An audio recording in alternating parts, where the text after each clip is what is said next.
Hi guys, welcome back to my channel. So ఈరోజు వచ్చేసి what I eat in a day. So ఆ రోజు Saturday, so కొంచెం oats తాగేసి అండ్ ఆ తర్వాత ఫ్రెష్ అప్ అయిపోయి పూజ చేసుకున్నా.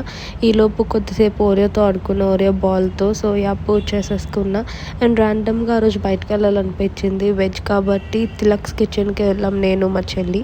బికాస్ తను ఎప్పుడు ట్రై చేయలేదు, నేను లాస్ట్ దసరాకి ట్రై చేశాను, నాకు నచ్చింది. సో అందుకే మళ్ళీ వెళ్ళామన్నమాట. ఈసారి థాలీ ఆర్డర్ చేయకముందే we order spring rolls which was average, like okayish అనిపించింది. వెజ్ స్ప్రింగ్ రోల్స్ కన్నా దాని ఆనియన్ స్ప్రింగ్ రోల్స్ అని వచ్చాము. సో అండ్ ఆ తర్వాత here comes the star item, veg thali. Curries awesome ఉన్నాయి, అన్నీ బాగున్నాయి. టేస్ట్ అయితే చాలా బాగుంది. Highly recommend this place because చాలా చాలా టేస్టీగా ఉంది, చాలా బాగుంది. అండ్ పప్పు వాజ్ ఆల్సో హైలైట్. అయితే తినేసాం. బిల్ వచ్చేసి సమ్వేర్ అరౌండ్ 2000 ఎంతో అయింది. So that's it for the video guys. If you like this video please like, share, subscribe.